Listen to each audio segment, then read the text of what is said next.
సరైన రుచులకి స్వాగతం. చూడండి, ఈరోజు మనం చేయబోయే వంట గోరుచిక్కుళ్ళు కారం అండి. గోరుచిక్కుళ్ళు కారం, దానికి ముదురుగా ఉండాలి కొంచెం. ఈ చిక్కుడుకాయలు ఈ రకరకాలుగా ఏదో మట్టికాయలని ఏదేదో అంటారు, ఇక్కడ మేము గోరుచిక్కుళ్ళు అంటాము. కొంచెం ముదురుగా ఉండాలి కాయ, కొంచెం పీసుకాయలాగా ఉండాలి. పచ్చివే ఇవి వచ్చి మిక్సీలో వేసుకుంటాం. చాలా బాగుంటుందండి ఇది. అన్నంలో కలుపుకునేదానికి, నంచుకోవచ్చు, పప్పులోకి, అన్నిటికీ బాగుంటుంది. వెరైటీ కూర. ఈ 1/4 కిలో చిక్కుడుకాయలు అండి. ఇవి 1/4 కిలో చిక్కుడుకాయలు. 1/4 కిలో చిక్కుడుకాయలకి సరిపడంత పచ్చిమిరపకాయలు. మన ఇష్టం అండి, కారం మీ ఇష్టం, ఎంత మీకు సరిపడా కారం వేసుకోండి. ఈ కాయలు కొంచెం కారం ఎక్కువండి, అందుకే నేను ఒక 4 కాయలు వేసుకున్నాను నేను. ఇవి కొంచెం ఉప్పు వేసి మిక్సీ పట్టేసుకుంటాం. కండి మిక్సీ పట్టేసాను. ఇదో ఇట్టుండాల, సరే కదా. చెత్తగా ఉంటాను, మరి మెత్తగా ఉండకూడదు. తీసి ఒక గిన్నెకి పెట్టేసుకుంటాం. మొత్తం తీసేసి, మనం మామూలుగా పులుసుకి తాలింపుకి ముదురుకాయలు వేయం కదండి, ఎక్కువ చెత్తగా ఉంటుందని పడేస్తాం మనం. ఆ ముదురుకాయలతో ఇట్లాంటి కారం చేసుకున్నామంటే భలే ఉంటుంది. చిక్కుడుకాయ కారం ఎంత కమ్మగా ఉంటుందంటే, చూడండి మెదగలేదు.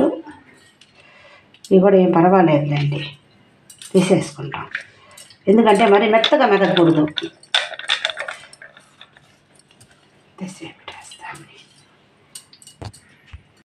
ఈ పదంలో వేసి పెట్టుకోవాలి. బాగా ముద్దురుకాయలు అయితే ఇంకా బాగుంటాయి, పీస్ వస్తాయి చూడండి, అలా ఉంటాయి. అవి మామూలుగా మనం పడేస్తాము, ఇట్లా మిక్సీకి వేసి తాలింపు చేస్తే అంత బాగుంటుంది. ఇదిగోండి మిక్సీకి వేసి పెట్టేశాను అండి. పొయ్యి మీద బాండీ పెట్టుకొని ఆయిల్ వేసుకుంటాము.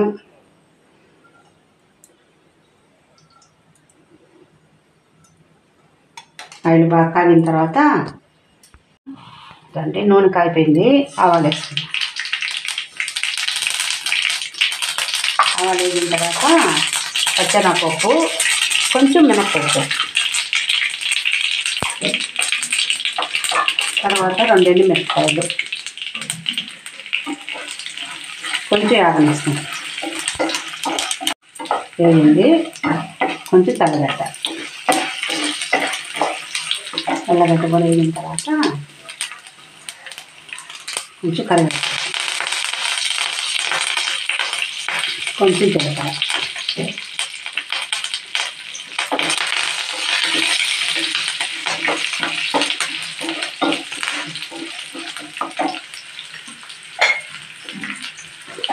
కొంచెం పసుపు వేస్తాం.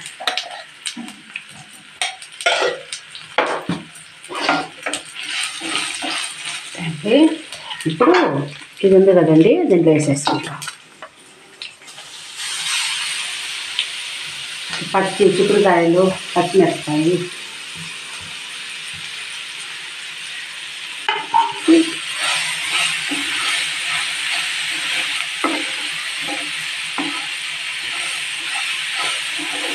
బాగా కలగట్టేసుకొని బాగా సిమ్లోనే వేగాలండి.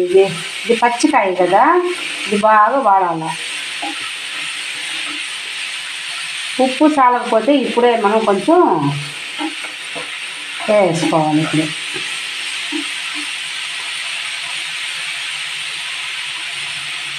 కొంచెం యాగనిస్తాం.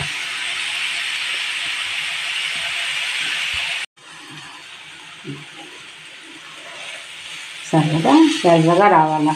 ఈ పచ్చి వాసన అంతా పోవాలండి. దాంట్లో ఒక నాన్ స్టిక్లో కానీ వేసుకున్నారంటే బాగా వేయగట్టి ఇలా పెట్టుకొని బాగా కలర్ మారిపోవాలి.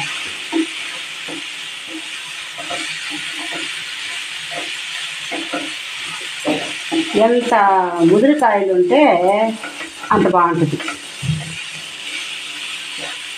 అంత బాగా వస్తుంది, పొడి వస్తుంది.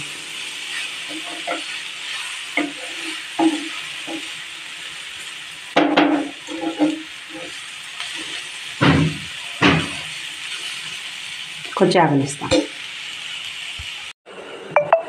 రండి, మూతే పెట్టపడలేదండి. అట్లాగే మూత పెట్టామంటే మెత్తగా వచ్చేస్తుంది.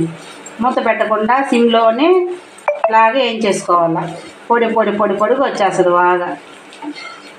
సరే కదా, కలర్ బాగా మారిపోయింది. అంతే, ఇంకా దించేసుకుంటాం. ఇంక మనం ఎర్రగా అయిపోయిందండి బాగా. బాగా అన్నంలోకి, వేడి వేడి అన్నంలోకి అలా కలుపుకొని తినచ్చు.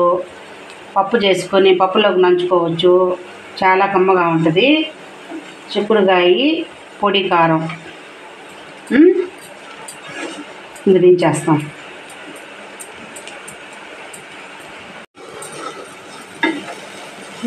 అండి దించేస్తున్నాము. చూసారు కదా, ఆ పచ్చదనం అంతా పోవాలి, ఎర్రగా వచ్చేస్తుంది బాగా. అప్పుడు మనం దించేసుకునేది. సిమ్లోనే వేయించుకుంటే ఇట్లా వచ్చేస్తుంది, పొడి పొడి పొడికి వచ్చేస్తుంది. స్టవ్ కట్టేస్తున్నా అండి, ఆపేస్తున్నా. దీన్ని గిన్నెలో తీసేసుకుంటాం. ఇదిగోండి, చూసారు కదా, రావాలి పొడి పొడి పొడిగా. సిమ్లో పెట్టుకొని మనం పడేసే ముదురు చిక్కుడుకాయలు ఇంత కమ్మటి కారంతో పచ్చిమిరపకాయలతో చేసుకోవచ్చు మనం. చూసారు కదా ఎట్టుందో, పొడి పొడి పొడి పొడి పొడిగా వస్తుంది. ఇట్లా చూడండి, ఇంత కమ్మగా ఉంటుంది. అన్నంలో కలుపుకొని తినచ్చు, పప్పులోకి నంచుకోవచ్చు. చాలా బాగుంటుంది. చిక్కుడుకాయ పొడి కారము చేసుకొని తిని ఎలాగుందో చెప్పండి. మా వంట మీకు నచ్చితే మా ఛానల్ సబ్స్క్రైబ్ చేసుకోండి, అందరికీ షేర్ చేయండి.